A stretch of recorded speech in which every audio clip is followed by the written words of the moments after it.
All right, section 9.2. 9.2 is all about angles and radian measure. We are going to convert from radians to degrees here and learn how to deal with that, draw some angles, and talk about what all that means. So we're going to find one positive and one negative angle that are coterminal. That was a word we went over with each angle, and coterminal just basically means it looks like the same angle. So the first thing I like to do is draw the angle that they gave us, okay? And we start here on the x-axis, and we're going to go clockwise this way. So we're going to go to 75 degrees. I know that if I were to go to 90 degrees, I would be here. So that means that I'm just going to guess right here. So that means that this right here is the negative 75, not 76. Negative 75 degrees is right here. Okay, and so I need to find one positive and one negative angle that are coterminal. So basically, if I were to give you another angle, it would look exactly the same as this one. And so I'm thinking, okay, well, if I went this way, okay, because that's technically the positive direction. Going the negative direction takes you clockwise. Positive goes counterclockwise. And so what measure would that have to be in order to get to there? Well, I know that a whole circle is 360 degrees. So we're going to go almost a full circle, but we're short 75 degrees. So if I take 360 and subtract 75, then if I were to draw the angle of a 285 degrees, that would get me to the same space, okay? Now think of it in terms of this as well. If we're here, okay, what if we made a full circle from there? So we went from here, we're starting at negative 75, and then we made a full circle in this direction. So that means we've got negative 75. Since we're going clockwise, we're subtracting, because that's the negative direction, and we subtract negative 360. We would get negative 435 as our negative angle. Okay. B, you've got 460. So that means that we went around the circle once. That's 360. Okay, so we went around once. And then we're going to keep going 100 more degrees. So there's 90 degrees, about 10 more right there. That's probably my guess. So that's 100 degrees. Oh, sorry, no, this right here is 100 degrees. So that's 460. So a positive one would be, well, let's think about this logically. If we go 360 degrees around, then that means that this right here was 100 degrees. We talked about that. So we can call 100 degrees coterminal. Okay. And then to find a negative one, okay, if we subtract 360, so subtracting is going clockwise. So we go this way, and we got 100 degrees.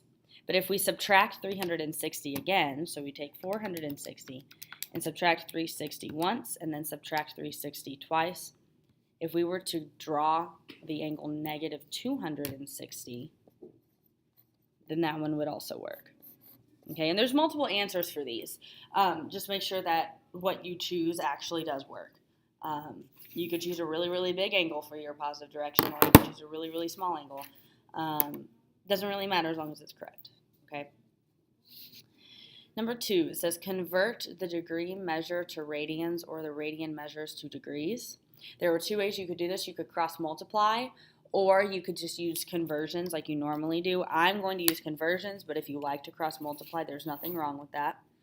We're given degrees, and so I have 150 degrees. And then I do it like in chemistry when you're converting like moles to whatever you're going to. So what we got here is negative 150 degrees, and we know that there are 180 degrees for pi radians. Okay, and if you look, the units cancel out degrees versus degrees. So if we take negative 150, we divide it by 180, and then we turn that to a fraction.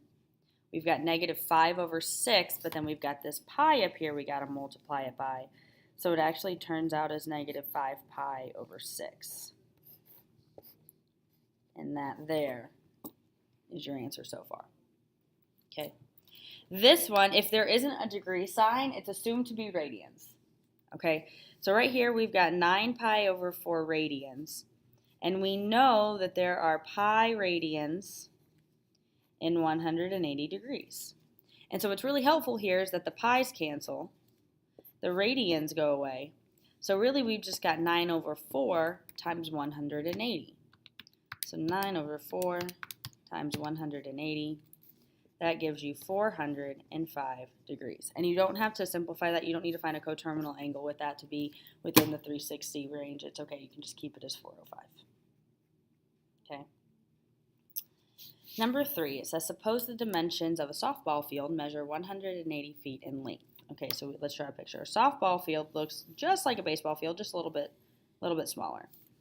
Okay, so this is our softball field. Here's home plate. Okay, this is the outside fence. This isn't the diamond. Really, if we're talking about the diamond, like there would be first base, second base, third base. Okay, we're talking about this outside fence out here. And we know that the whole thing is going to be 180 feet on both sides.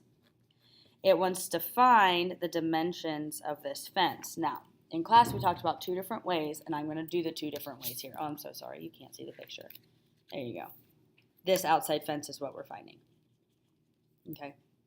And so you can think of it as 2 different things. First of all, you can think of this as 1/4 of a circle. Okay, so 1/4, and the circumference of a circle, because we're talking about the distance around, so that's the circumference. So we're going to take 1/4 of the circumference, which is 2 pi r. Okay, and so we've got 1/4 of 2 pi.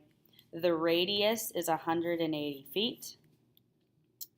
1/4 times 2 is 1/2. And if you take 1/2 of 80, that's 90, and then we've still got pi, and if you plug that into the calculator, it's about 282.74 feet. Okay, that's the most logical way to me to do this. But the book uses this formula. It uses S equals R times theta, where R is the radius and theta is the degree of the angle in radians. Okay, and so we've got a 90-degree angle. And a 90-degree angle, I'm just going to take a shortcut. I know this is pi over 2 radians. And if you didn't know that, you could convert like we did up here.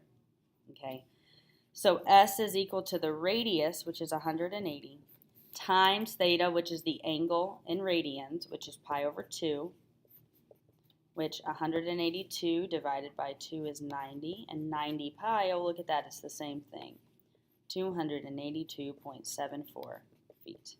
You get the same answer no matter what. I don't care which way you choose to do it or which way makes more sense to you. You get to choose as long as you get the right answer.